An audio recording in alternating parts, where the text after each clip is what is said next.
軽車両や追い越す場合であっても、中央線などをはみ出して追い越しをすることはできません。自転車などが通行している場合、交通渋滞の原因になることはありません。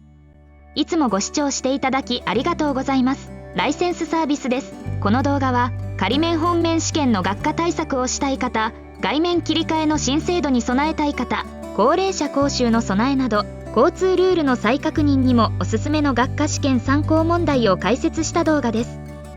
アニメーションで視覚的に理解できるから記憶に残りやすく、重要ポイントを効率よく学べます。ぜひ最後までご視聴してくださいね。それでは始めます。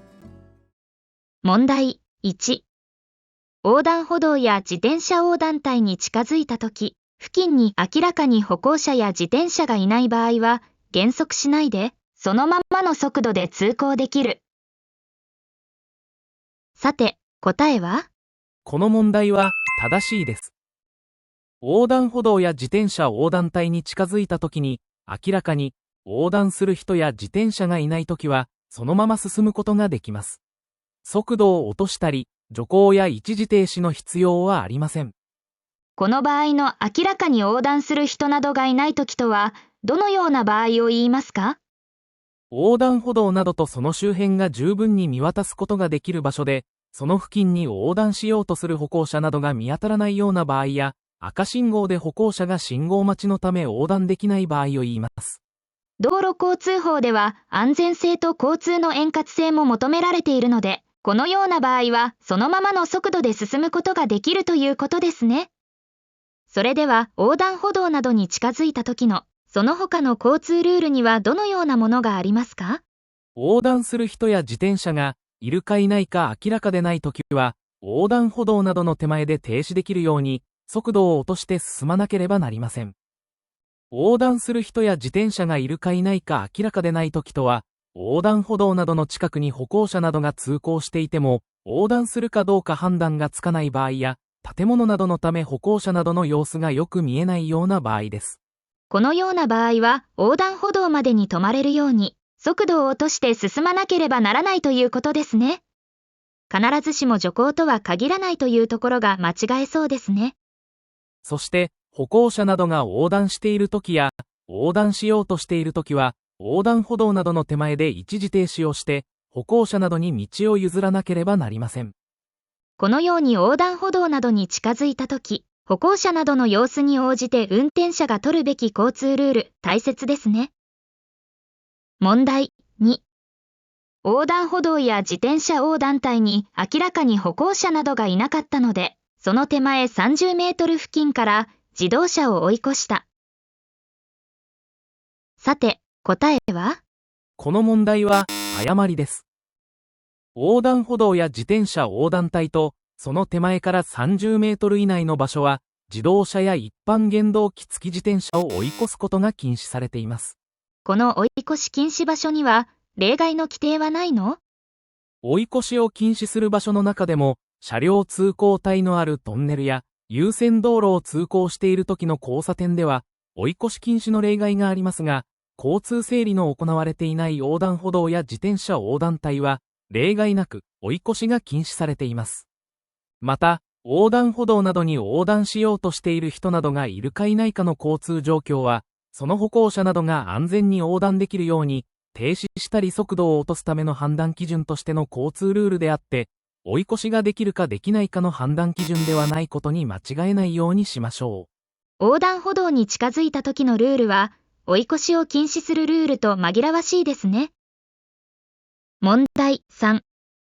横断歩道の手前で止まっている車のそばを通るときは、歩行者などの飛び出しに注意して、徐行して通行しなければならない。さて、答えは？この問題は誤りです。車は横断歩道などの手前に停止している車があるときに、そのそばを通って前方に出る前は、徐行ではなく、一時停止しなければなりません。その横断歩道などの手前に停止している車は、歩行者などが横断しようとしているために停止しているかもしれないので、一時停止して安全を確かめて通行します。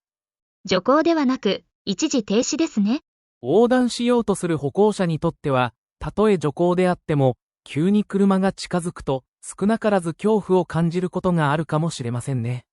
そのような不安を与えないように歩行者を守るルールです。そして歩行者などが横断している場合は、そのまま一時停止して歩行者などに道を譲ります。なお、この場合の一時停止は、前方の停止している車の陰から横断してくるかもしれない歩行者などに道を譲るためのものなので、信号機などのある横断歩道などの場合、信号などにより歩行者などが横断できないときは、横断歩道などの手前に停止している車があるときでも、一時停止の必要はありません。ただしこのような問題文の場合、横断歩道などの手前に停止車両があるときの原則を問われているものなので、信号機がある場合の例外規定は除いて回答するようにしましょう。問題4。歩行者のそばを通るときは、歩行者との間に安全な間隔を空けるか徐行しなければならない。さて、答えは？この問題は正しいです。歩行者のそばを通行するときは、歩行者との間に安全な間隔を空けるか、安全な間隔を空けることができないときは、徐行しなければならないことが定められています。法令文はわかりにくいですね。歩行者のそばを通るときは、安全な間隔を空けて通行すること、これが原則で、この場合は徐行の必要はない、ということですね。その通りです。そして、道路が狭い場合など、安全な間隔を空けることができないときには、徐行して通行しなければならない、ということで間違いないですか？はい、その通りですね。でもその歩行者が子供や体の不自由な人の場合は別の法令があるので次の問題で解説しますよ。問題5。子供が一人で歩いているとき、盲導犬を連れた人が歩いているとき、白か黄色の杖を持った人が歩いているときは、これらの人が安全に通行できるように、車は一時停止か徐行しなければならない。さて、答えは？この問題は正しいです。車は歩行者のそばを通るときは安全な間隔を空けて通行したり、安全な間隔を空けて通行することができないときは徐行して通行しなければなりません。これは歩行者のそばを通るときの基本的な考え方ですね。さらに子供は興味を引くものに夢中になって急に飛び出したり、無理に道路を横断しようとするかもしれません。体の不自由な人なども、交通状況を的確につかむことができなかったり、判断や行動が遅れることがあるかもしれないので、このような場合には特に注意して運転しなければなりません。特に注意して運転しなければならない場合とは？子供が一人で歩いている場合や、白か黄色の杖を持った人や盲導犬を連れた人が歩いている場合、身体障害者用の車で通行している人がいる場合など、体の不自由な人や通行に支障のある人が通行している場合ですね。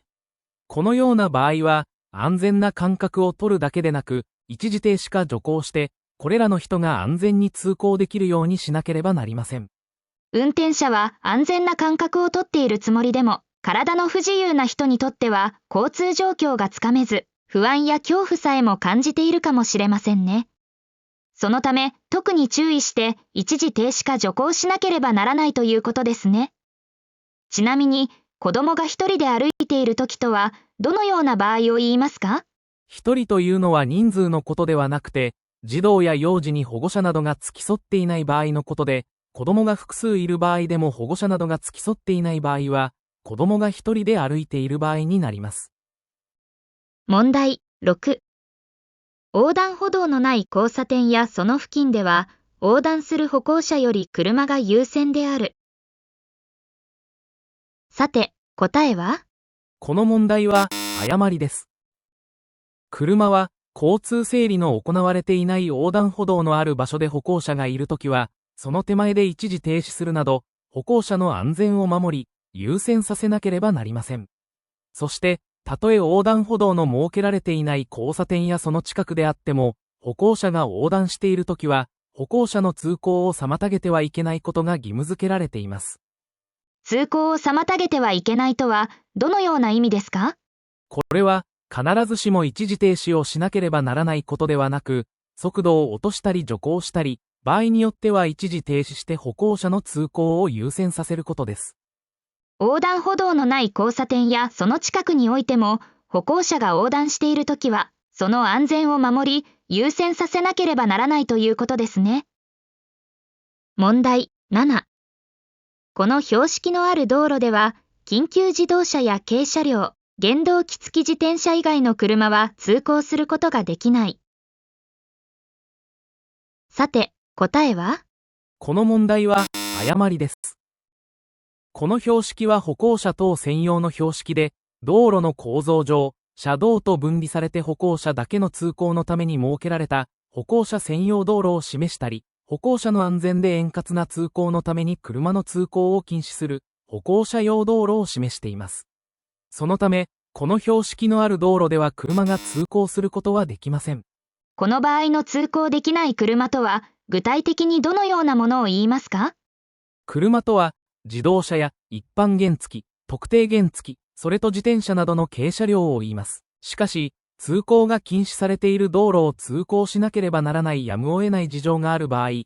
えば、通行が禁止されている道路を通行しなければ、車庫の出入りができない場合や身体障害者の送迎ができない場合、その他貨物の集配などの理由により、やむを得ない事情として警察署長の許可を受けた場合は通行することができます。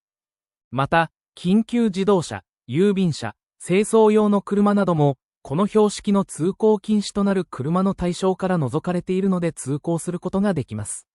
ただし、歩行者用道路などを通行する歩行者は、右側通行や歩道通行などの交通ルールに従う必要がなく、車通行に注意を払っていないかもしれないので、歩行者用道路の通行が認められた車が通行するときは、歩行者がいてもいなくても注意して徐行して通行しなければなりません。問題8。安全地帯のない停留所に止まっている路面電車に追いついたとき、乗り降りする人がいても、路面電車との間に 1.5 メートル以上の間隔を取れるときは、徐行して進むことができる。さて、答えは？この問題は誤りです。安全地帯のない停留所に止まっている路面電車に追いついたときに、乗り降りする人や道路を横断する人がいるときは、たとえ路面電車との間に 1.5 メートル以上の間隔が取れるときでも進むことはできません。乗り降りする人や道路を横断する人がいなくなるまで、路面電車の後方で停止して待たなければなりません。1.5 メートル以上の間隔が取れるときは、徐行で進むことができたような、交通ルールありませんでしたか？停留所に止まっている路面電車に追いついたときは、原則として、乗り降りする人や道路を横断する人がいなくなるまで、路面電車の後方で停止して待たなければなりません。しかし例外として、徐行して進むことができる場合が2つあります。1つは、安全地帯のない停留所で、乗り降りする人がいないときは、路面電車との間に 1.5 メートル以上の間隔が取れるときに徐行して進むことができます。乗り降りする人がいないときですね。そうです。乗り降りする人がいるときは、進むことはできません。そしてもう一つは、停留所に乗り降りする人のために設けられた安全地帯がある場合です。この場合も乗り降りする人がいてもいなくても、徐行して進むことができます。安全地帯のある場合については、次の問題でさらに解説を加えていますので、続けてご視聴してくださいね。問題9。安全地帯のある停留所で止まっている路面電車に追いついたとき、乗り降りする人がいなかったので、徐行しないで通過した。さて、答えは？この問題は誤りです。安全地帯のある停留所で止まっている路面電車に追いついたときは、乗り降りする人がいてもいなくても、徐行して通過します。たとえ乗り降りする人が見えなくても、慌てて路面電車に乗ろうとして道路を横断しようとする歩行者や、路面電車から降りて急に道路を横断しようとする歩行者がいるかもしれません。路面電車に乗り降りしようとする人が急に道路の横断を始めても、危険を与えないように安全に配慮して、徐行して通過できるということですね。それでは路面電車が止まっていない場合は？通行方法に違いはありますか？路面電車が止まっていない安全地帯のそばを通るときは、歩行者がいるときは安全に配慮して、徐行して通行しなければなりませんが、歩行者がいないときは、徐行する必要はありません。路面電車が止まっている場合、止まっていない場合、安全地帯のある場合、ない場合、歩行者のいる場合、いない場合、本当にややこしいですね。問題10。この2つの標識と表示は同じ意味である。さて、答えは？この問題は誤りです。こちらの標識は追い越し禁止の標識ですが、こちらの表示は追い越しのための右側部分はみ出し通行禁止の表示です。こちらの表示と同じ意味を示す標識は、こちらの追い越し禁止の補助標識のない標識で、これが追い越しのための右側部分はみ出し通行禁止の標識です。そしてこの標識の下に、追い越し禁止の補助標識のついたものが、追い越し禁止の標識ですが、これと同じ意味を示す表示はありません。よく似ている言葉がたくさん出てきて本当にわかりづらいですね。それではそれぞれの意味の違いは？それぞれの意味の違いは次の通りです。追い越し禁止の標識は、追い越しに伴う危険を防止するためのものなので、追い越しそのものを禁止しています。そのため、道路の中央から右の部分にはみ出しても、はみ出さなくても追い越しが禁止されています。それに対して、追い越しのための右側部分はみ出し通行禁止の標識は、対向車線にはみ出して追い越しをする危険を防止するためのもので、標識の名前の通り、道路の右側部分にはみ出して追い越しをすることはできませんが、はみ出さなければ追い越しをすることができます。次の問題では、これらの意味の違いをさらに深掘りして解説していますので、続けてご視聴してくださいね。問題11。この標識のあるところでも、中央線をはみ出さなければ、前の車を追い越してもよい。さて、答えは？この問題は正しいです。この標識は、追い越しのための右側部分はみ出し通行禁止で、同じ意味の表示がこの黄色の中央線です。この標識や表示のあるところでは、道路の右側部分にはみ出して追い越しをすることはできませんが、はみ出さなければ追い越しをすることができます。ここまでは先ほどの問題の解説と同じですね。ここからが重要なポイントです。この標識や表示の意味で特に覚えておきたい点は、追い越しをすることそのものを禁止しているのではなくて、右側にはみ出して追い越すことによる対向車などとの危険防止のためのものなので、前の車の種類に関係なく禁止です。つまり、追い越そうとする前の車の種類に関係なく、はみ出して追い越しをすることができないということですね。はい、その通りです。そのため、自転車などの軽車両や特定小型原動機付き自転車を追い越す場合であっても、中央線などをはみ出して追い越しをすることはできません。そうすると、前方に自転車などが通行している場合、交通渋滞の原因になることはありませんか？当然そのような疑問が出てきますね。ここまでは学科試験対策の知識として理解されているといいのですが、実際の運転では最優先にするべきは安全性ですが、円滑性の両立も求められるので、交通状況を的確に読み取り、安全な追い越しができるように努めたいですね。もちろん自転車を運転されている方も後続車の状況に気づき、交通渋滞にならない配慮をされると思います。お互いに気遣いのある、譲り合える交通社会を期待したいですね。そしてこの標識と間違えやすい標識は、追い越し禁止の標識です。追い越し禁止の標識は、追い越しのための右側部分はみ出し通行禁止と同じ標識に、追い越し禁止の補助標識がついているものです。この標識は、追い越しに伴う危険を防止するためのものなので、追い越しそのものを禁止しています。この標識のある道路では、中央線をはみ出してもはみ出さなくても追い越しをすることができないということですね。その通りです。ただし、自転車などの軽車両や特定小型原動機付き自転車を追い越すことができるという例外があります。原則として追い越しをすることはできないけど、自転車と特定原付を追い越すことができるということですね。問題12。道幅の狭い道路で追い越されるとき、後方の車が自分の車より法定最高速度の低い車であれば、進路を譲らなくてもよい。さて、答えは？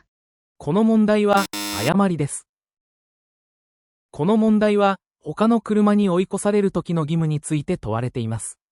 法令では後方から追いついてきた車に追い越されるときは車両通行帯のない道路で追い越しに十分なスペースがない場合は、できるだけ道路の左端により進路を譲らなければならない。また、その車の追い越しが終わるまで速度を上げてはならないと記されています。問題文では、後方から追いついた車の最高速度の低い場合について問われていますが、法令では最高速度の低い場合や高い場合で違いはありますか？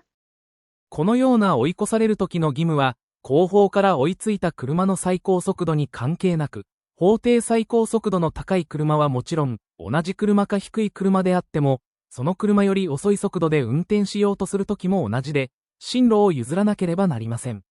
この問題から想定される交通状況としては、荷物を満載した貨物車が急勾配の坂道を登っている時に、後方から一般原付が近づいていくようなことはあるかもしれませんが、法改正や交通環境の整備、車両性能の向上などから一般的に稀な交通状況と言えるかもしれません。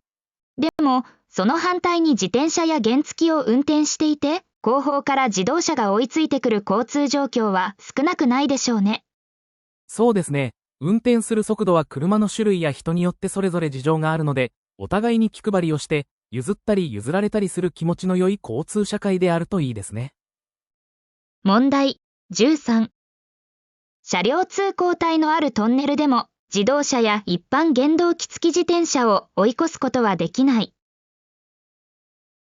さて、答えは？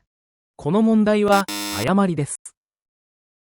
トンネルは、追い越しをする場合に十分な速報間隔を取ることが困難であったり、内壁が運転者に心理的な圧迫を与えたり、視認性の悪さから運転操作を誤る恐れなどがあることから、自動車や一般原付の追い越しを禁止する場所として定められています。原則として追い越しを禁止する場所ですね。例外はありますか？車両通行帯のあるトンネルは、そのような危険要因の少ないことから、追い越しを禁止する場所の例外として除かれています。トンネルでも車両通行帯のあるときは、追い越しをすることができるということですね。ちなみに、車両通行帯とは、どのような道路を言いますか？一般に車線とか、レーンと呼ばれることがある車道で、車が通行するところを実線や破線の道路表示で区切られた車道を言います。例えば、このような2つの車両通行帯のある道路や、ここからは3つの車両通行帯のある道路になっています。そしてこのように、車の通行するところを2つ以上に区切られていない道路を、車両通行帯のない道路と言います。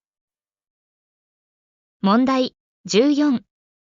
交差点やその付近を走行中、緊急自動車が近づいてきたときは、交差点を避けて道路の左側により、徐行して進路を譲らなければならない。さて、答えは？この問題は、誤りです。車は、交差点やその付近で緊急自動車が近づいてきたときは、徐行して進路を譲るのではなく、一時停止をしなければなりません。交差点付近で緊急自動車の進路を妨げないように、交差点を避けて道路の左側によって一時停止して譲ります。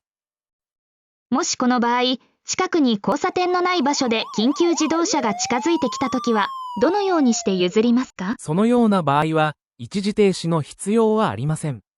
道路の左側に寄せて譲るようにします。近くに交差点のない場合の交通ルールでは、止まらないで、道路の左側に寄せて譲れば良いということですね。その通りです。ただし道路の幅が狭い場合や、安全に譲ることができないときなどは、運転者の判断で一時停止や速度を落とすことも必要かもしれませんね。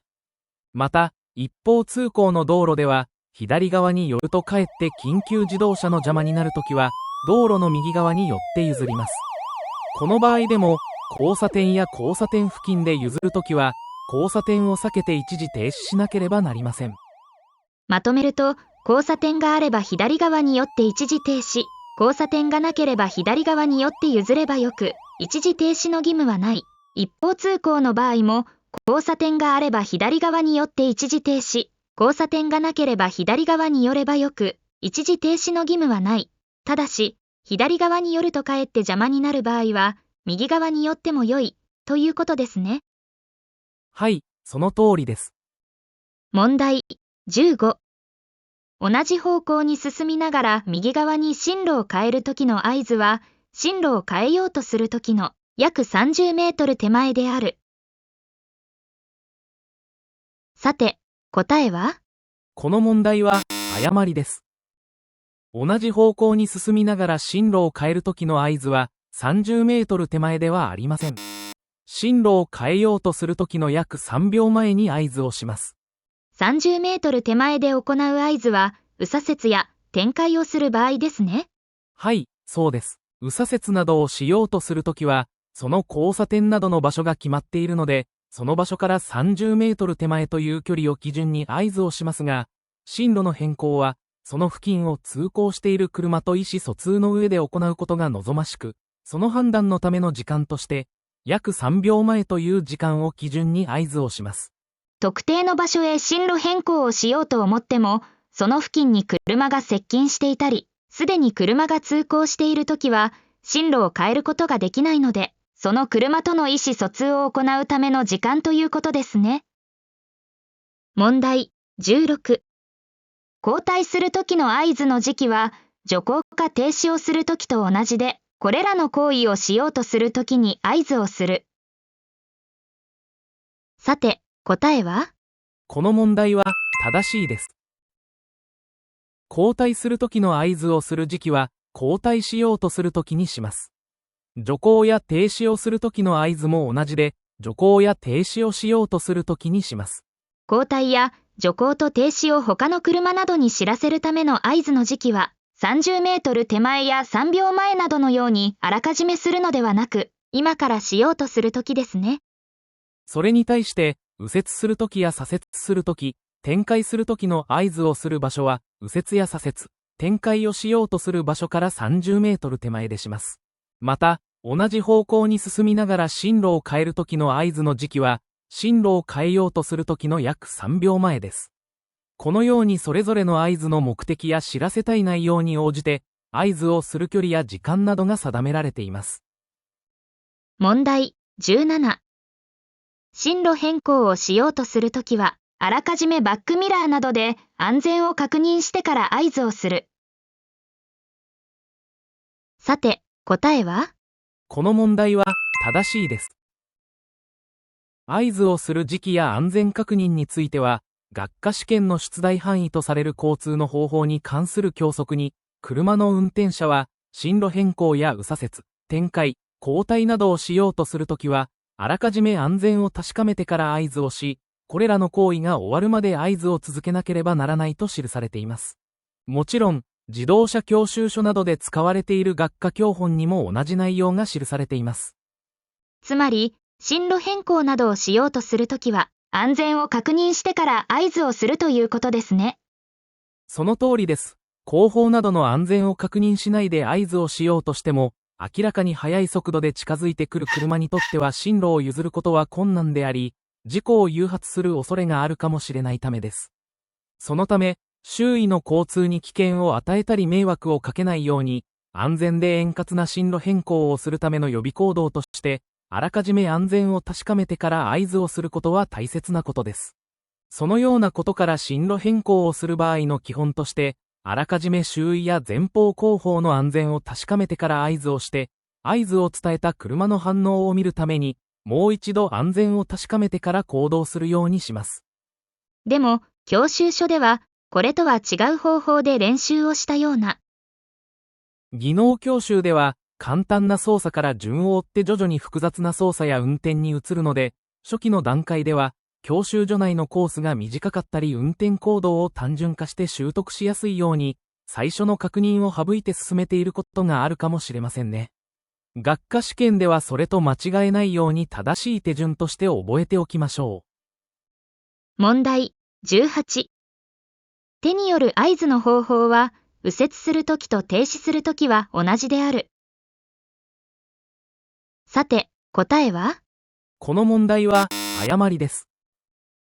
手による合図とは、右左折や徐行や停止をしようとするときに、左右のどちらかの手で行う合図の方法ですね。はい、そうです。そしてこの合図の方法は、右折するときは、右腕を車の右側の外に出して水平に伸ばすか、左腕を車の左側の外に出して肘を垂直に上に曲げます。しかし、停止するときは、腕を車の外に出して斜め下に伸ばしますので、右折と停止するときでは、手による合図の方法は違います。また、右折するときの合図の時期は、その場所から30メートル手前でしますが、停止するときの合図の時期は、停止しようとするときにします。なお、停止するときと徐行するときの合図の方法と合図をする時期は同じです。問題19。運転者が危険を感じてブレーキをかけたとき、ブレーキが効き始めてから車が停止するまでの間に走る距離を制動距離という。さて、答えは？この問題は正しいです。車のブレーキが効き始めてから停止するまでの間に車が走る距離を制動距離と言います。ブレーキが効き始めてから停止するまでのところを慌てて回答すると間違いやすそうですね。それでは、ブレーキが効き始めるまでや、危険を感じてから停止するまでの距離の名前や関係は、どのようになっていますか？運転者が危険を感じてからブレーキをかけ、ブレーキが実際に効き始めるまでの間に車が走る距離を空走距離と言い、実際にブレーキが効き始めてから停止するまでの間に車が走る距離を制動距離と言います。そして、運転者が危険を感じてから完全に停止するまでの間に車が走る距離を停止距離と言います。このように停止距離とは空走距離と制動距離の合計を言います。問題20。運転者が疲れていても停止距離が長くなるようなことはない。さて、答えは？この問題は誤りです。運転者が疲れているときは疲れていないときに比べて危険に気づいたりブレーキをかける判断までに時間が長くかかるので、危険に気づいてブレーキが効き始めるまでの空走距離が長くなります。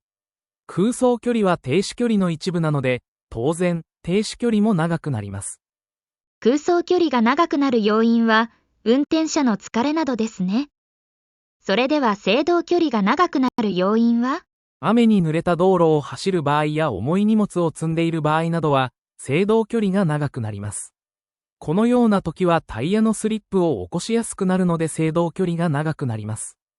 いずれにしても停止距離も長くなる要因になるということですね。問題21。同一方向に2つの車両通行帯があるときは、速度の遅い車は左側の通行帯を、速度の速い車は右側の通行帯を通行するのが良い。さて、答えは？この問題は誤りです。車は同一方向に2つの車両通行帯があるときは、左側の車両通行帯を通行しなければなりません。右側の車両通行帯は追い越しなどのために開けておきます。それでは、3つ以上の車両通行帯のある場合は、どのように通行すればいいですか？同じ方向に3つ以上の車両通行帯があるときは、自動車は最も右端の車両通行帯は追い越しなどのために開けておき、その他の車両通行帯を通行することができます。この場合、速度の遅い車が一番左側の車両通行帯を通行します。そして速度が速くなるにつれて順次右側よりの車両通行帯を通行します。この通行方法が2つの通行帯の場合と間違いやすいですね。そうですね。さらに付け加えると、自動車であればこのように通行することができますが、速度の遅い車の場合、例えば小型特殊自動車や原動機付き自転車、軽車両はやむを得ない場合以外はたとえ3つの通行帯のある場合でも、一番左側の通行帯を通行しなければならないことが定められています。問題22。車は道路の状態や他の交通に関係なく、道路の中央や中央線があるときは、その中央線から右側にはみ出して通行してはいけない。さて、答えは？この問題は誤りです。車は原則として、道路の中央から左の部分や中央線があるときはその中央線から左の部分を通行しなければなりません。しかし、道路の状態や交通規制、他の交通の状況によっては、道路の中央から右の部分にはみ出して通行することができます。左側通行が原則ですが、例外もあるということですね。はい、そうです。例えば、道路が一方通行となっているときは、対向車がなく、通行する車の進行方向が同じなので、対向車と行き違うことを前提とした左側通行の原則に従う必要はありません。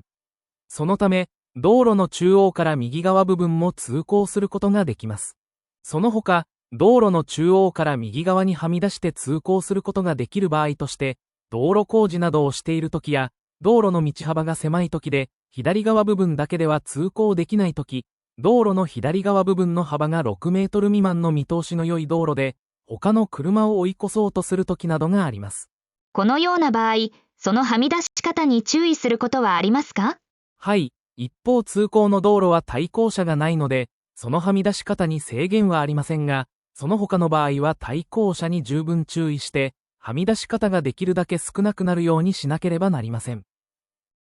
問題23。進路の前方に障害物があるときは、その手前で一時停止か減速をして、対向車に道を譲るのが良い。さて、答えは？この問題は正しいです。進路の前方に駐車車両や道路工事などの障害物があったり、歩行者や自転車が通行しているときは、対向車の速度や距離から行き違う場所を予測して、安全に行き違うことができない場合は、一時停止や減速などをして対向車に道を譲りましょう。対向車が道を譲ってくれるだろうとか、歩行者や自転車が避けてくれるだろうとか、自分の都合の良い判断をしたり、対向車より先に障害物を通過しようとして加速することは、衝突事故などの恐れがあり大変危険です。これは交通ルールというよりは、譲り合いの気持ちや運転マナーかもしれませんね。問題24。警察官が手信号で腕を垂直に上げているとき、その警察官に対面する交通は、黄色の灯火の信号と同じ意味である。さて、答えは？この問題は誤りです。この問題では、その警察官に対面する交通という言葉が分かりづらいのですが。本当に分かりづらいですね。警察官に対面する交通とは、警察官の体の正面や後ろへ向かって通行する交通を言います。他にも同じ意味で、警察官の身体の正面に対面する交通や、もっと分かりづらい言葉で、警察官の身体の正面に並行する交通に交差する交通という言い方もあります。それに対して、警察官の体の横の方向へ向かって通行する交通を、警察官の身体の正面に並行する交通と言います。学科試験ではイラストで図解した問題もありますが、言葉の意味は覚えておきましょう。そして警察官が手信号で腕を垂直に上げているときに、その警察官の身体の正面に対面する交通は、赤色の信号と同じ意味を表しています。黄色の意味を表す手信号は、警察官が腕を垂直に上げているときに、その警察官の身体の正面に並行する交通が、黄色の信号と同じ意味を表しています。腕を垂直に上げているときは、対面する交通は赤色、並行する交通が黄色ですね。なお、警察官の身体の正面に対面する交通は、警察官が手信号で腕を垂直に上げていても、横に水平に上げていても、腕を下ろしていても、また、灯火を頭上に上げていても、灯火を横に振っていても、赤色の信号と同じ意味を表しています。この赤信号から青信号に変わるタイミングは、並行する交通に対して黄色の意味を示す、腕を垂直に上げてから、警察官が向きを変えて腕を下ろした時です。問題25。前方の信号が赤色でも、黄色の矢印が点灯したときは、車は矢印の方向に進むことができる。さて、答えは？この問題は誤りです。黄色の灯火の矢印信号は、路面電車に対する信号で、路面電車は矢印の方向に進むことができます。しかし、自動車、原動機付き自転車と軽車両や、歩行者と遠隔操作型小型車は進むことができません。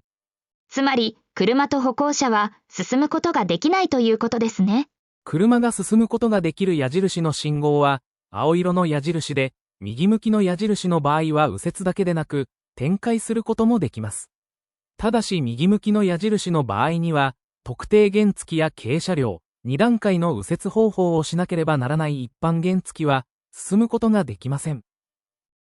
2段階右折の交通ルールがあるのでややこしいですね。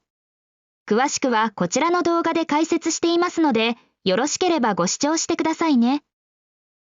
問題26。前方の信号が赤色の点滅をしていたので、徐行して他の交通に注意して通行した。さて、答えは？この問題は誤りです。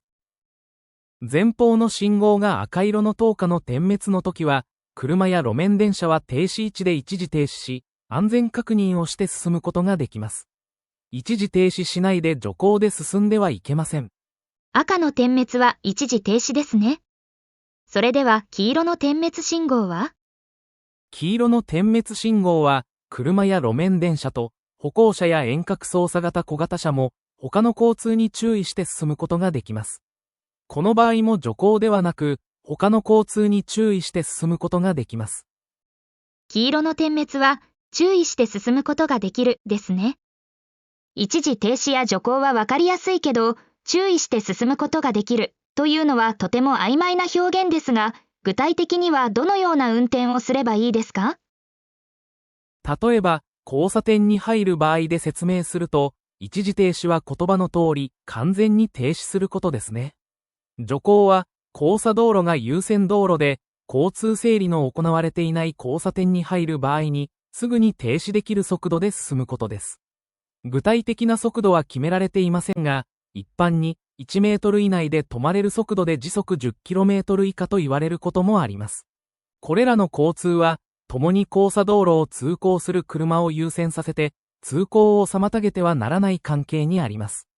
そのための一時停止や徐行です。それに対して、注意して進むことができるという運転は、このような交差点で、交差道路を通行する車の方に一時停止や徐行の義務がある場合で、交差点では優先通行が認められる関係にあります。そのため、徐行などのような原則を必要とせず、場合によっては円滑性のある運転も求められます。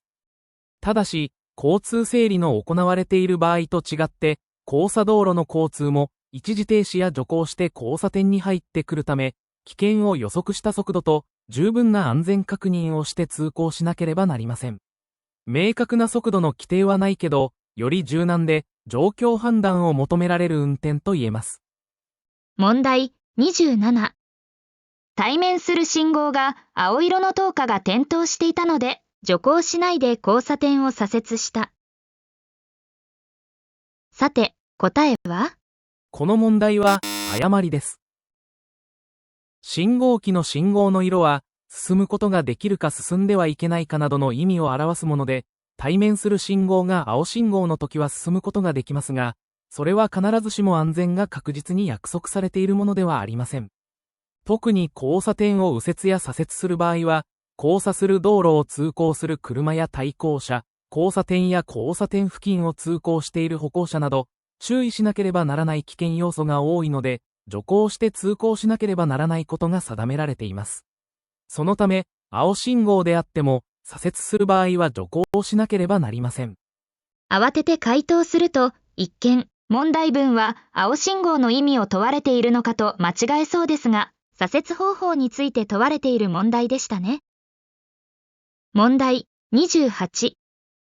交差点を左折しようとするときは、左折する直前で道路の左端によって左折すると良い。さて、答えは？この問題は誤りです。この問題は、車が交差点を左折するときの左端に寄せる時期がキーポイントですね。はい、原則として、車は左折しようとするときは、あらかじめその前からできるだけ道路の左端により、交差点の側端に沿って徐行しながら進まなければなりません。つまり、直前で寄せるのではなく、あらかじめその前からできるだけ左端に寄せなければなりません。どうしてあらかじめ寄せておくのですか？これは、左折するときに、交差点の直前で左端に寄せようとしても、すでに二輪車などが左側方に近づいているときなどは寄せることができなかったり、衝突の恐れがあったりします。また後続車の通行を妨げることになるかもしれません。そのため、車の左側を通行しようとする他の車との衝突を防いだり、直進などをしようとする後続車の正常な通行を妨げないように、交通状況に応じてあらかじめその前から左端に寄せることが定められています。それでは、できるだけ道路の左端に寄せるとは、どの程度寄せればいいですか？できるだけ道路の左端に寄ることとは、通行している道路の交通状況や路面の状態、車両の大きさなどによる特性に応じて可能な限りという意味で、道路工事をしている場合や障害物がある場合などは、安全な通行に支障をきたさない程度に寄せるようにします。大型車などは左折しようとする道路の幅によっては、寄せる程度を判断する必要があります。左端に寄ると曲がりきれない場合もあるので、そのため左端に寄せる程度をできるだけとしています。この場合、大型車などが左折しようとしている場合に、道路の左端に寄せようとしていない時でも、その他の交通は、その左側を通行しようとしたり、右側方を通過しようとすると衝突する恐れがあるので、後方で待たなければならない場合もあります。なお、左折する場合に道路の左端に寄せる時の、この道路とは、歩道や路側帯のある道路では車道のことなので、車道の左端にあらかじめ寄せて左折します。もちろん、バス専用通行帯や自転車専用通行帯、バス優先通行帯であっても、その通行帯に入って左折します。また交差点の中では、交差点の側端に沿って徐行しながら通行しますが、矢印などの表示で通行方法が指定されているときは、それに従って通行します。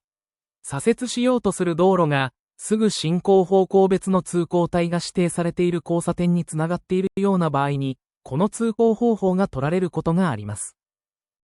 問題29。交通整理の行われていない交差点では、交差する道路が優先道路であるときや、道幅が広いときでも、見通しの良い場合は徐行の必要はない。さて、答えは？この問題は、誤りです。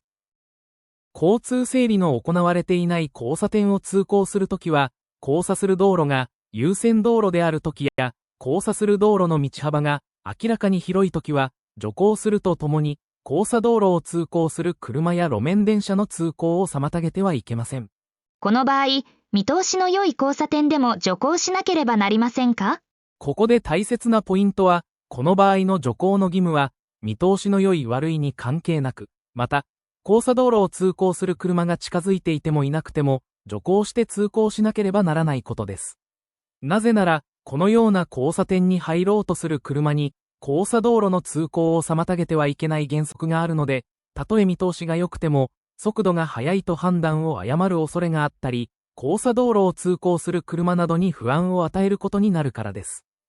ちなみに、交通整理の行われていない交差点とは、信号機の表示する信号や警察官などの手信号により、交差点に入る交通の調整が行われていない交差点で、歩行者や車などが交通ルールに従って、それぞれの判断で通行する交差点を言います。例えば、信号機などのない交差点はもちろんですが、信号機が黄色や赤色の点滅信号の時や、信号機が故障している場合も交通整理の行われていない交差点になります。このような交差点では、他の交通との優先関係を適切に守って運転することが大切です。問題30。交差点とその手前から30メートル以内の場所では、優先道路を通行している場合を除き、自動車や一般原動機付き自転車を追い越すため、進路を変えたり、その横を通り過ぎたりしてはいけない。さて、答えは？この問題は正しいです。交差点とその手前から30メートル以内の場所は追い越しを禁止する場所です。この場所では車は自動車や一般原動機付き自転車を追い越すため進路を変えたりその横を通り過ぎたりしてはいけません。交差点付近で追い越しをしようとすると交差道路を通行している他の車や歩行者を前の車の死角で見落とす恐れがあるかもしれません。また、右折しようとする前の車と衝突する恐れがあるなど、他の交通と衝突が起きやすい大変危険な場所なので、追い越しを始めてはいけません。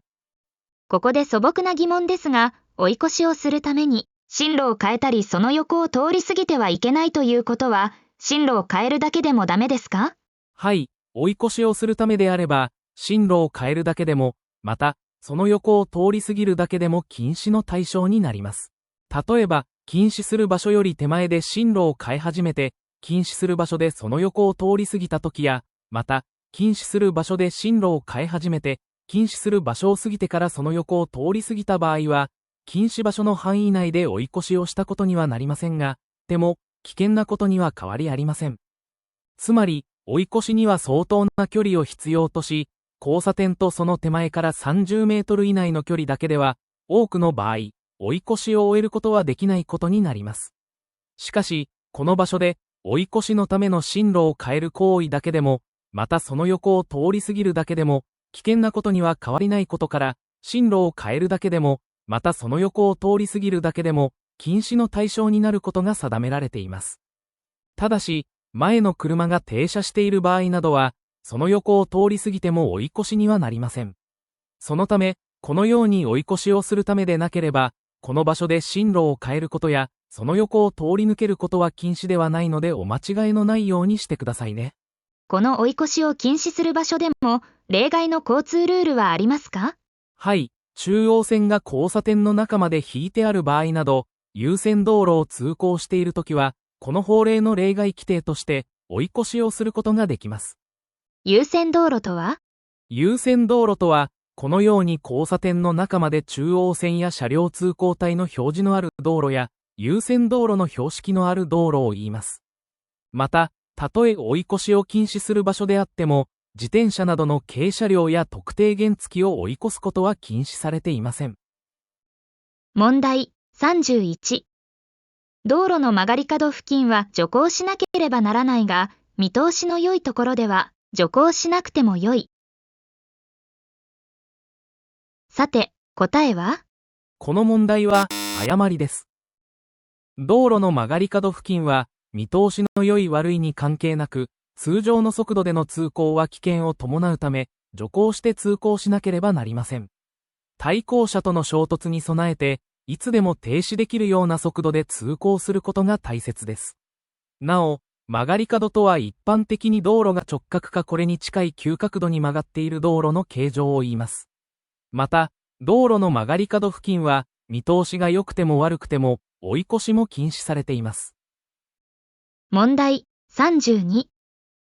追い越しのための右側部分はみ出し通行禁止の標識と、右向きの矢印の補助標識があったので、その標識を過ぎてから中央線をはみ出して追い越した。さて、答えは？この問題は誤りです。この問題のポイントは、問題文に示された標識のある道路での運転者の判断した行動が適切か不適切かですね。問題文の標識の一つは、追い越しのための右側部分はみ出し通行禁止の本標識で、この標識と同じ意味の表示が、黄色の実線の中央線です。この標識と表示は、道路の右側にはみ出して追い越しをすることを禁止するものです。そして、もう一つの標識である右向きの矢印の補助標識は、本標識の意味がここから始まることを示しています。この黄色の中央線がここから始まっていることからも、はみ出し追い越し禁止の始まりがわかりますね。つまり、これらの標識や表示の意味から、ここから先では道路の中央からはみ出して追い越しをしてはいけないことになるので、運転者の行動は間違いです。補助標識の意味も、うっかりと間違えそうですね。それでは終わりを示す補助標識は？終わりの補助標識は、この矢印の方向が左を向いている場合が終わりの意味を示しています。この場合は、この補助標識のある場所で本標識の意味が終わることを示しています。この他にも始まりを示す補助標識には、ここから、などのように文字で示すものがあったり、終わりの標識には、ここまでの文字やこのような補助標識もあります。なお、区間内を示す補助標識はこちらです。補助標識の始まりと終わりは大切ですので間違えないように覚えておきましょう。問題33。この標識と表示は、展開禁止の終わりを示しているので、この標識から先の道路では展開することができる。さて、答えは？この問題は誤りです。問題のイラストに示されている標識は、展開禁止を示す本標識と、右向きの矢印の補助標識は、本標識の始まりを示しているので、この標識から先の道路では展開することができません。そしてこの展開禁止の標識と同じ意味の表示が、こちらの展開禁止の表示です。この標識と表示は、どちらも、この先の道路では展開できないということですね。それでは、展開禁止の終わりを示す標識は？展開禁止の終わりを示す標識は、この補助標識の矢印が左を向いている場合や、こちらの終わりを示す補助標識のある場合です。そして、この標識と同じ意味の展開禁止の終わりの表示がこちらです。これらの標識などが設けられている場合は、標識から先の道路では展開することができます。ここで素朴な疑問ですが、そもそも展開の禁止とは、どのような運転をしてはいけないのですか？この標識で禁止される展開とは、車が進んでいる方向を反対方向へ向きを変える運転操作や、進んでいる車を一度停止させ、近くの路地などに後退させた後、進んできた方向の反対方向に向きを変える運転操作も含んでいます。この標識は、正常な交通の流れを妨げるような運転を禁止するためのものですね。問題34。この標識がある道路は、最大積載量3トン以上の貨物車だけ通行することができない。さて、答えは？この問題は誤りです。質問ですが、この問題文にある貨物車とはトラックのことですか？そうですね。一般にトラックやバンと言われる自動車で、主に荷物を運ぶための構造のある車のことです。そしてこの標識は、特定の最大積載量以上の貨物自動車等通行止めです。この標識がある道路を通行できない自動車は、補助標識で示された最大積載量以上の貨物自動車と大型特殊自動車です。特定の最大積載量の貨物自動車だけではなく、大型特殊自動車も通行できないことにご注意ください。なお、この補助標識の数字は、自動車の最大積載量を示しています。最大積載量とは、自動車に積むことができる最大の荷物の重量のことです。この補助標識の場合は、最大積載量3トン以上の貨物自動車が通行できないことになります。問題35。この標識は二輪車を含む自動車が通行できないので、一般原動機付き自転車と特定小型原動機付き自転車、軽車両は通行できる。さて、答えは？この問題は誤りです。この標識は車両組み合わせ通行止めの標識で、この標識の場合は自動車と一般原動機付き自転車が通行できないことを示しています。そして、この標識に表示されている車の種類が通行できないことを示し、普通車の図柄は二輪の自動車以外の自動車を表し、自動二輪車の図柄は二輪の自動車と一般原動機付き自転車を表しています。そのため、二輪の自動車を含む自動車と一般原動機付き自転車は通行できませんが、特定小型原動機付き自転車と自転車などの軽車両は通行することができます。一般原付も通行できなかったので、この問題は間違いということですね。問題36。この標識のある交差点では、一般原動機付き自転車は、あらかじめ道路の中央によって、一方通行の道路では、あらかじめ道路の右端によって右折する。さて、答えは？この問題は正しいです。これは一般原動機付き自転車の右折方法、小回りの標識です。この標識のある道路の交差点を一般原付で右折するときは、自動車の右折方法と同じ小回り右折をしなければならないことを示しています。たとえ交通整理が行われ、車両通行帯が3つ以上ある道路の交差点でも、この標識があるときは、あらかじめできるだけ道路の中央により、交差点の中心のすぐ内側を徐行しながら通行しなければなりません。また、一方通行の道路の交差点では、あらかじめできるだけ道路の右端によって、交差点の中心の内側を徐行しながら右折します。小回り右折の方法は、あらかじめ道路の中央によって一方通行の道路では、あらかじめ右端によって右折ですね。その他、この標識がない道路の交差点でも、一般原動機付き自転車が自動車と同じ小回り右折をしなければならない交差点には、次の場合があります。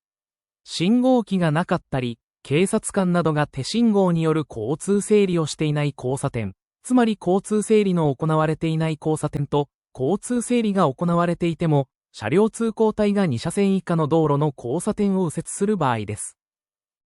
問題37。青地に白の矢印の表示板は、車は前方の信号が赤色や黄色であっても、歩行者など周りの交通に注意しながら左折することができる。さて、答えは？この問題は、誤りです。青地に白の矢印の標識は、一方通行の標識です。この標識のある道路では、車は矢印の示す方向の反対方向には通行できないことを表しています。それでは、信号が赤色や黄色であっても、歩行者など周りの交通に注意しながら左折することができる標識は？これは正確には標識ではありませんが、信号の意味の例外として定められた白地に青の左向きの矢印の表示板です。この左折下の表示板が道路の左端などにあるときは、信号機や警察官などの手信号が赤色や黄色の時でも、周りの交通に注意しながら左折することができます。つまり、信号などに関係なく、常に左折することができます。ただし、信号に従って横断している歩行者や特定原付と自転車の通行を妨げてはいけません。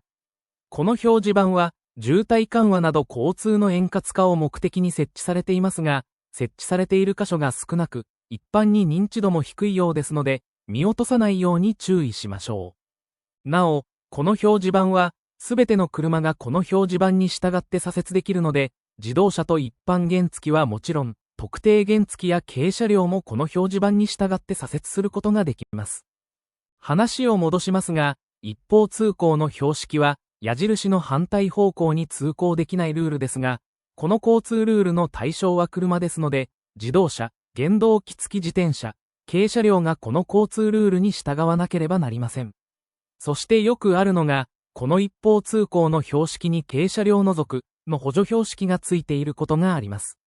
もちろんこの場合は、自転車などの軽車両や特定小型原動機付き自転車も、一方通行のルールに従う必要はありませんので、反対方向も通行することができます。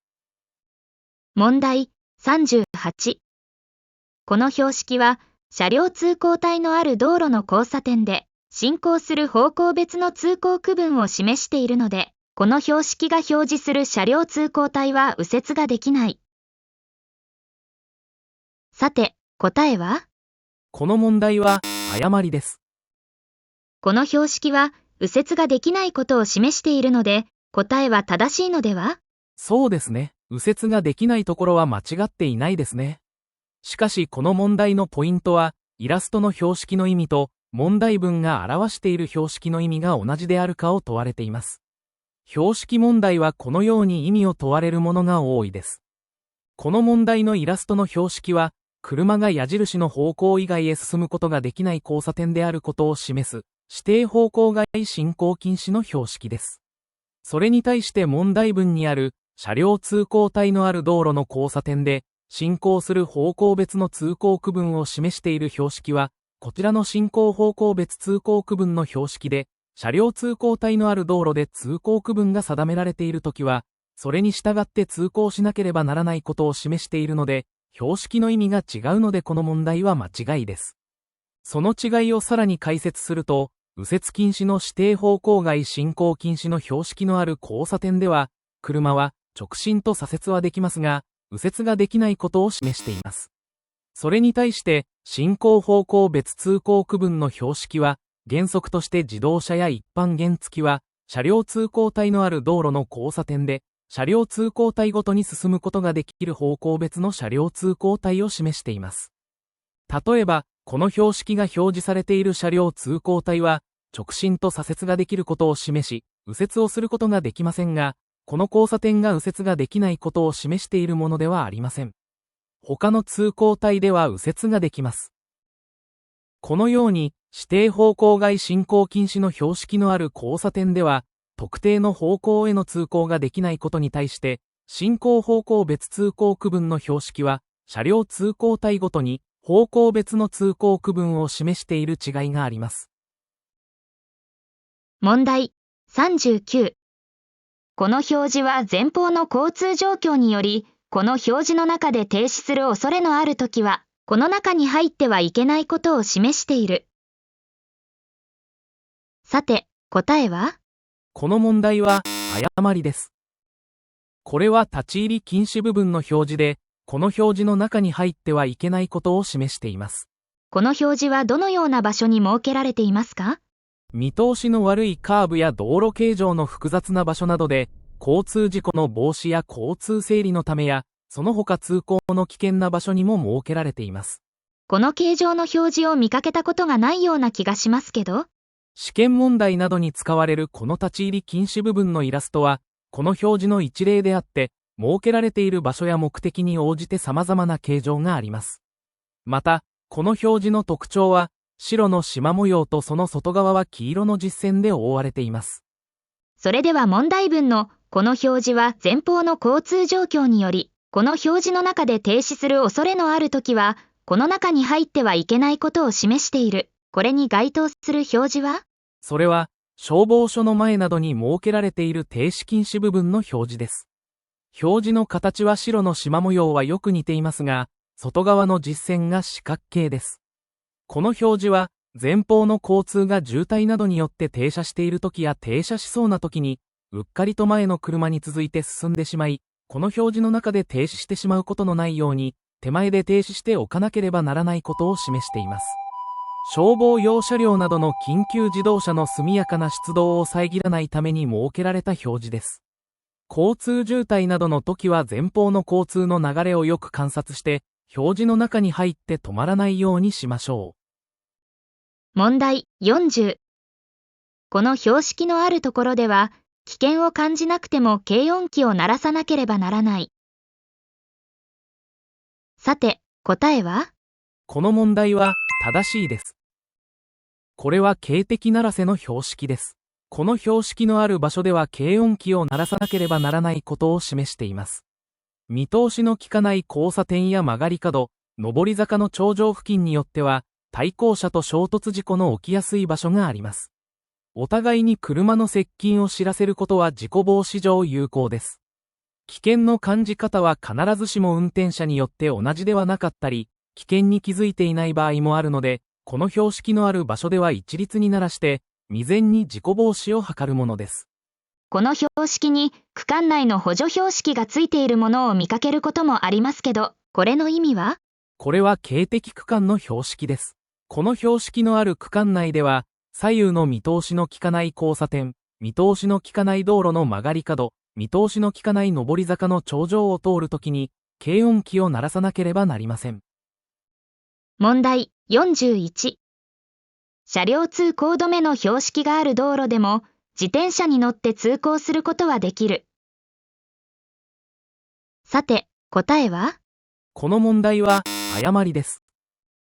車両通行止めの標識のある道路では自転車は通行できません。この標識は自動車、原動機付き自転車、軽車両が通行できないことを示しています。そして、自転車は軽車両なので通行できません。この場合、自転車から押して歩けば通行できますか？はい、二輪または三輪の自転車の場合、その自転車から降りて押して歩けば歩行者として扱われるので、通行することができます。その他大型自動二輪車や普通自動二輪車、原動機付き自転車もエンジンを停止するなどの一定の条件がありますが、降りて押して歩けば歩行者として通行することができます。問題42。この標識のあるところでも、他に通行している車や歩行者がなく危険のない場合は、徐行で通行することができる。さて、答えは？この問題は誤りです。一時停止の標識のあるところでは、停止位置で必ず一時停止しなければなりません。そして、交差する道路を通行する車や路面電車の通行を妨げてはいけません。この場合、他に通行している歩行者や車が全くない時でもですか？交差する道路に車や歩行者の通行のあるなしに関係なく、また、交差する道路の見通しの良い悪いに関係なく、必ず一時停止をしなければなりません。この標識は、交通整理の行われていない交差点において、一方の道路の車などを一時停止させることにより、交通の安全と円滑を両立させようとするものなので、正しく標識の意味に従って通行しなければ、お互いの交通の信頼が損なわれ、安全と円滑性が失われてしまいます。そのためにも、確実な一時停止と、交差する道路の通行を妨げない運転が求められます。確か、この標識と同じ意味を表す信号が赤色の点滅信号ですね。その通りです。自動車や原動機付き自転車、軽車両にとってはこの信号は一時停止の標識と同じ意味で、この場合も必ず一時停止しなければなりません。最後に、停止するときは、停止線があれば停止線の直前に、停止線がなければ交差点の直前に停止します。停止線がない場合の停止位置は、標識の直前ではありませんのでご注意ください。また、左右の見通しの利かない交差点の場合、停止位置を超えて左右の見通しの利く場所まで出てから止まろうとすると、交差道路を通行する車や、特に左端を通行している自転車に不安や危険を与えることがあります。そのため正しい位置に停止してから徐行や一時停止をしながら進むことが大切ですね。問題43。勾配の急な上り坂や下り坂は徐行しなければならない。さて、答えは？この問題は誤りです。徐行すべき場所の中に勾配の急な坂があったような気がしましたけど。この問題もうっかりと間違えやすいようですね。勾配の急な坂は、下り坂は徐行すべき場所ですが、上り坂は徐行すべき場所ではありません。勾配の急な下り坂は、平坦な道路と比べると、制動距離が伸びたり安全に停止できない恐れがあるので、徐行すべき場所に定められています。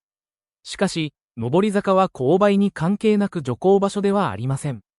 ただし、上り坂の頂上付近は徐行すべき場所に定められています。上り坂の頂上付近は前方の見通しが効かないことがあるので、この先に停車している車や歩行者の通行に備えて徐行しなければなりません。また、この上り坂の頂上付近は、坂の勾配の度合いに関係なく、単に上り坂の頂上付近が徐行すべき場所に定められています。坂道で徐行すべき場所は、勾配の急な下り坂と上り坂の頂上付近ということですね。それでは、勾配の急な坂とはどのような坂ですか？一般に坂の傾斜の度合いが100メートルにつき10メートル以上上がったり下がったりする坂を言います。別の言い方で傾斜の度合いが 10% 以上の坂とも言います。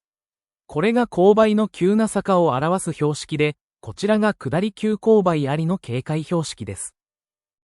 問題44。右の車両通行帯に進路を変えようとしたとき、後方から車が近づいてきたので、進路を変えるのをやめて後方の車に進路を譲った。さて、答えは？この問題は正しいです。この問題は、法令としての内容が正しいか間違っているかを問われているのではなく、運転者の判断や行動が適切か不適切かを問われている問題ですね。この場合の運転者の判断は、後方の車が接近していたので、危険を与えたり迷惑をかけないように、進路変更をやめて進路を譲ったのは、安全を優先した判断として適切な運転と言えます。なお、関連する法令として、車は進路を変更すると、後ろから来る車が急ブレーキや急ハンドルで避けなければならないような場合には、進路を変更してはいけないと定められているので、法令に従った運転と言えます。問題45。運転免許は、第一種運転免許、第二種運転免許、原付免許の3種に区分されている。さて、答えは？この問題は誤りです。運転免許の区分は、自動車や一般原付を運転するときに必要な第一種運転免許。タクシーなどの旅客自動車を旅客運送のため運転するときなどに必要な第二種運転免許。そして、運転の練習や試験などのため、自動車を運転するときに必要な仮運転免許の3種類に分けられています。原付免許は運転免許の区分の一つではありません。原付免許は第一種運転免許の種類の一つです。なお、それぞれの免許の区分には次の種類があります。第一種運転免許には、大型免許、中型免許、準中型免許、普通免許、大型特殊免許、大型二輪免許、普通二輪免許、小型特殊免許、原付免許、牽引免許の10種類あります。第二種運転免許には、大型第二種免許、中型第二種免許、普通第二種免許、大型特殊第二種免許、牽引第二種免許の5種類あります。仮運転免許には、大型仮免許、中型仮免許、準中型仮免許、普通仮免許の4種類あります。ご参考として覚えておいてくださいね。問題46。最大積載量 2500kg の貨物自動車は、普通免許を受けると運転することができる。さて、答えは？この問題は、誤りです。最大積載量が 2000kg 以上の自動車は、普通免許では運転することができません。最大積載量が 2500kg の貨物自動車を運転するためには、準中型免許か中型免許、または大型免許が必要です。それでは、普通免許で運転することができる車は？普通免許で運転することができる車は、乗車定員10人以下、最大積載量 2000kg 未満、車両総重量 3500kg 未満の条件にすべて当てはまる自動車です。ちなみに、車両総重量とは、車の重さ、乗車定員の重さ、最大積載量の合計の重さで、最大積載量とは、自動車ごとに決められたその車が運べる荷物の重さの上限です。問題47。普通仮免許を受けた人は、仮免許練習標識を車の前後につけて仮免許を携帯すれば、道路で運転の練習を一人ですることができる。さて、答えは？この問題は、誤りです。仮免許を受けた人は、練習のためでも一人では運転することはできません。誰かに助言を受けながら運転しなければならないということですね。練習のため自動車を運転しようとするときは、その車を運転できる第一種免許を3年以上受けている人に同乗してもらって、指導を受けながら運転しなければなりません。その他、その車を運転することができる第二種免許を受けている21歳以上の人や、指定自動車教習所の教習指導員に同乗してもらって、指導を受けながら運転することができます。そして、仮免許を受けた人が練習のため運転するときに忘れてはいけないのが？仮免許練習標識を車の前と後ろの定められた位置につけて、仮運転免許証の携帯を忘れないようにしましょう。ちなみに仮免許の種類と運転できる車は？仮免許には、大型仮免許、中型仮免許、準中型仮免許、普通仮免許の4種類があって、それぞれの仮免許はその仮免許で運転することができる自動車と、その仮免許で運転することができる自動車を、練習や試験を受けるために運転することができます。普通自動車を運転の練習などのために運転するときは、普通仮免許以上の免許が必要になります。問題48。標識や表示で最高速度が指定されていない一般道路での普通貨物自動車の最高速度は時速 60km である。さて、答えは？この問題は正しいです。標識や表示によって最高速度が指定されていない一般道路の最高速度は、自動車は時速 60km、一般原動機付き自転車は時速 30km と定められています。これを法定速度と言います。この一般道路とはどのような道路のことですか？この場合の一般道路とは、高速自動車国道を除く道路を表しています。さらに詳しく説明すると、高速自動車国道の本線車道と、その本線車道につながる加速車線や減速車線を除いた道路のことです。このような道路では、自動車は時速 60km、一般原付は時速 30km ですね。したがって、普通貨物自動車に限らず、一般道路における自動車の法定最高速度は時速 60km です。ただし、故障車などをロープやクレーンなどで牽引するときや、一般原付などで他の車を牽引するとき、緊急自動車の最高速度は別の定めになっています。故障車などを牽引する場合の最高速度は時速 30km。この場合、車両総重量 2000kg 以下の故障車などを、その3倍以上の車両総重量の車で牽引するときは時速 40km。総排気量 125cc 以下の普通自動二輪車や一般原付で、他の車を牽引するときは時速 25km。緊急自動車の最高速度は時速 80km です。その他、小型特殊自動車は時速 15km。特定小型原動機付き自転車は時速 20km をそれぞれ超える速度を出せない構造になっています。問題49。内輪差とは、車が曲がるとき、後輪が前輪より内側を通ることによる前後輪の軌跡の差を言う。さて、答えは？この問題は正しいです。内輪差とは、右左折をするときなど車が右や左に曲がるとき、後輪が前輪より内側を通る通行位置の差を言います。この内輪差は、一般に大型車のように車の長さが長くなるほど大きくなり、ハンドルを多く切ったときも大きくなります。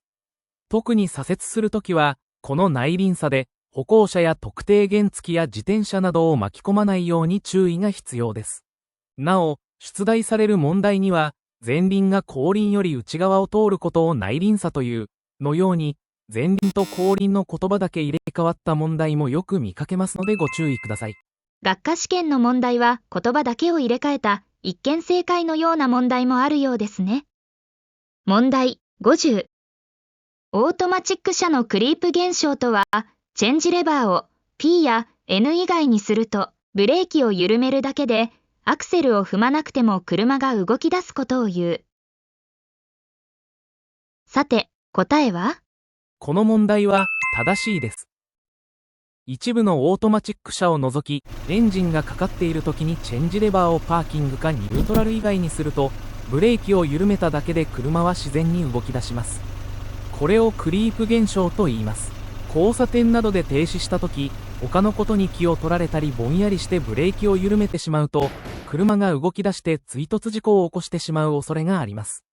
またエンジン始動直後はエンジンの回転数が高くなることから、クリープ現象で急発進させてしまうこともあるので、停止中はブレーキペダルをしっかり踏んでおきましょ